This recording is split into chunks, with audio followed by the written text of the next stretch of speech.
ஒவ்வொன்றாய் சொல்லி ஆண்டு மைப்படுத்தும். சொல்லுங்க, ஒவ்வொன்றாய் சொல்லுங்க.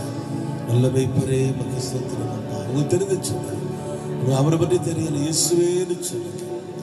தேவாதி தேவனேன்னு சொல்லுங்க. சகலத்தில் சிருஷ்டிக நாயகனேன்னு சொல்லுங்க. அதிசயமானவரேன்னு சொல்லுங்க. அப்பா ஆலோசனை கர்த்தாவேன்னு சொல்லுங்க. வல்லமையுள்ள தேவனே ஸ்தோத்திரம். நித்திய பிதாவே ஸ்தோத்திரம். சமாதான பிரபுவே ஸ்தோத்திரம். ஸ்தோத்திரம் ஸ்தோத்திரம் ஸ்தோத்திரம் ஸ்தோத்திரம். நேற்றும் இன்றும் மாறாதவரே ஸ்தோத்திரம். வழி செஞ்சு மறுக்கிறவரே ஸ்தோத்திரம். மீட்பரே ரட்சகரே கண்மலை ஆனவரே ஸ்தோத்திரம்.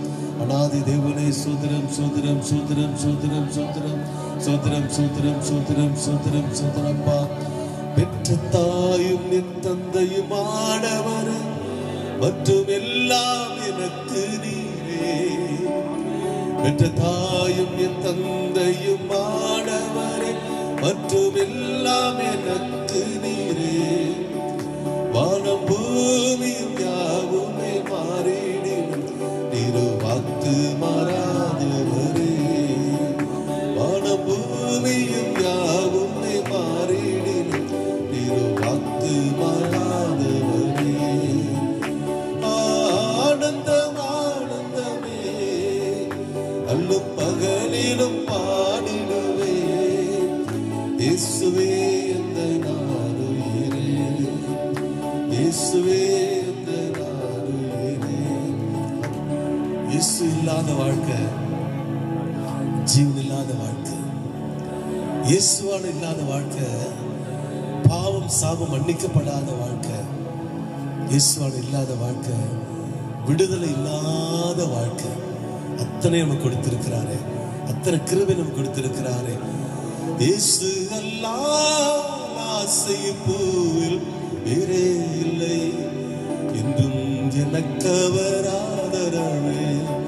இயேசு அல்லாஹ் ஆசை பூவில் வேறே இல்லை என்றும் நமக்கவர் ஆதரவே. என்றும் நமக்கு அவர் ஆதரவா இருக்கிறார். தன் பிள்ளைகளோடு அவர் இருக்கிறார். ஒன்றிலும் கைவிடாதவரா இருக்கிறார். சகலத்தை அறிந்தவரா இருக்கிறார். அவருடைய கிருபை, அவருடைய கிருபையோ அவருக்கு பயந்தவர்கள் மேலும், அவருடைய நீதியோ அவருடைய பிள்ளைகளுடைய பிள்ளைகள் மேலும் அநாதியா இருக்குன்னு சொன்னாரு. எத்தனை பெரிய தேவன் அவர், எத்தனை பெரிதான தேவன். அண்ட சராசரியை கண்ணோக்கி பார்த்து கொண்டு இருக்கிற தேவன் அவருடைய உள்ள கையில் நம்ம அறிந்திருக்கிறாரு. நம்ம கண்ணோக்கி பார்த்து கொண்டு இருக்கிறாரு. நம்ம அறிந்திருக்கிறாரு. நம்முடைய வழிகளை அறிந்திருக்கிறாரு. நம்மை கரம் பிடித்து வழிநடத்தி கொண்டு இருக்கிறாரு. நான் உன்னோடு கூட இருப்பேன் உலகத்தின் முடிவு பரியந்தம் என்று சொன்னாரு. சகல நாட்களிலும் நான் உங்களோடு இருப்பேன் சொன்னாரு. அவரை நாம் உயர்த்துமாக பயப்படுத்துமாக. Glory to God, praise the Lord, hallelujah, hallelujah, hallelujah, hallelujah, hallelujah, hallelujah, hallelujah, hallelujah. சோத்திரம் சோத்திரம் சோத்திரம் சோத்திரம் சோத்திரம். hallelujah, hallelujah, hallelujah, hallelujah. கரம் பிடித்து நடத்துவா, கண்மலை மேல் நிறுத்துவா. கரம் பிடித்து நடத்துவா, கண்மலை மேல் நிறுத்துவா. அல்லேலூயா, அல்லேலூயா, அல்லேலூயா, அல்லேலூயா, அல்லேலூயா, அல்லேலூயா, அல்லேலூயா, அல்லேலூயா. ராஜா பாடினானே, பயங்கரமான குடியிலும் உளையான செட்டில் வருது என்னை தூக்கி எடுத்து என் கால்கள் என் அடிகளை உறுதி என் கால்களை கண்மலின் மேல் நிறுத்தி. ஆமா, கண்மலின் மேல் நிறுத்தி அப்பா அடிகளை உறுதிப்படுத்தி நமது தேவனை துதிக்கு புதுப்பாட்டை அவர் என் வாயிலை கொடுத்தார். அநேகர் அதை கண்டு பயந்து கர்த்தரை நம்புவார்கள். அகங்காரிகளையும் பொய்யை சார்ந்திருக்கிறவர்களையும் நோக்காமல் கர்த்தரே தன் நம்பிக்கையை கொண்டிருக்க மனுஷன் பாக்கியவான். ஆமாண்டவரே, கண்மலையின் மேல் அப்பா நான் மறுபடியும் கீழ் விழுந்து விடாதபடிக்கு அப்பா பயங்கரமான குடியிலும் உலையான சென்று தூக்கி எடுத்த ஆண்டவரே என் கால்களை கண்மலையில் நிறுத்தி உண்மையிலே நிறுத்தி வைத்திருக்கிறீரே ஆண்டவரே. உண்மையிலே எங்களை வைத்திருக்கிற ஆண்டவரே மக ஸ்தோத்திரம் என்று சொல்லுவோமாக. அவர் உயர்த்துவோமாக, அதை மையப்படுத்துவோமாக, அதை வெளியேறிவிட்டு அன்பு நினைவு கூர்ந்து நன்றி படைப்போமாக. Glory to God, praise the Lord, hallelujah, hallelujah. மகத்துவம் உள்ளவரே, மகத்துவம் ஆண்டவரே,